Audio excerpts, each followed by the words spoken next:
We got a lot of corporate news. Let's talk Disney, also delivered by Jim. Bob Iger creating lots of buzz with his new book, The Ride of a Lifetime. In an interview you'll see tonight on Mad Money, he and Jim discuss why Disney did walk away from that deal to buy Twitter. There are revelations in the book, and I need to flesh some out. There's a moment where you say, listen, we got to buy Twitter, and then you just walk away from Twitter. Why? Well, I got cold feet for the right reasons. Yeah, but then you didn't tell us.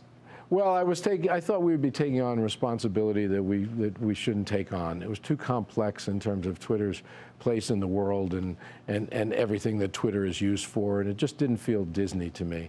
It was interesting because we thought it would be a good platform to distribute our content on and to get closer to consumers, which is critical in today's business environment.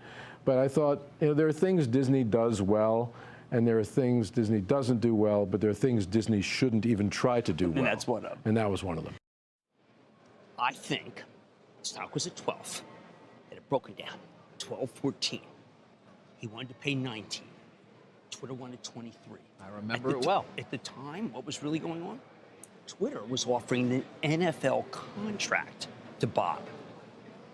But Twitter itself was so repugnant that even the NFL contract was not worth going for.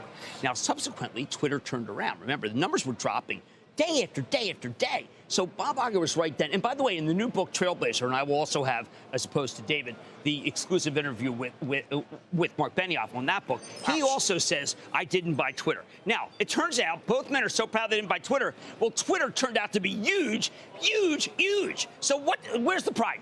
Where's the pride? Buying Twitter would have solved the NFL problem for Disney. It would have been able to make it so that there was no way that anyone could have sailed the information that came. Why is everyone thinking I'm really off the reservation? Stock's up, but Dorsey's been hammered by Congress. And you have no idea what problems it would have created for Disney or what an overhang it would have been. There are issues. There are issues. The two things are not necessarily, they can both be true. Twitter can have done well Twitter would have been bad. And Disney made a good decision not to buy it. The Twitter that we had then would have been bad for Disney. The Twitter that they had then would have been bad for Benioff. Benioff would have had to pay 30. Bob would have had to pay 23. But the fact is, it would have been bad for both brands, and the shareholders and board members didn't want anything to happen. But let's just look at Twitter now, the stock. It doesn't look so bad. Twitter, the stock's interesting here. Right. Right.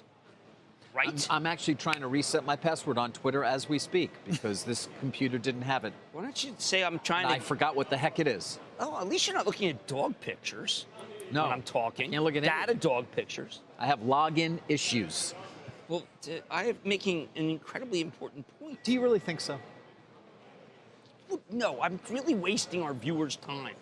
As opposed to Control Labs, I want to talk CTRL. about Disney and Netflix is what I want to talk about. What, about Netflix? Talk about that? The long lines are out for Netflix like I've never seen. Much more interesting, and that's what a lot of people want to talk about right now.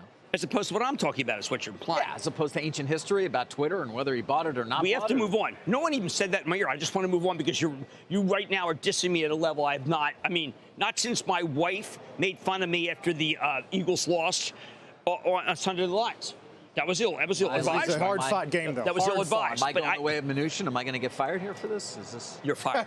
What he would say, of course, is Jim Cramer says you should be kept as Treasury Secretary, and I respect, and I'm thinking, but no, you're fired.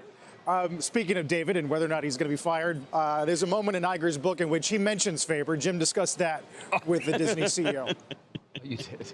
I want to tip the hat to someone who works with me, my partner, David Faber, who you mentioned gave you a holy crap moment that I think is one of the funnier moments in the book.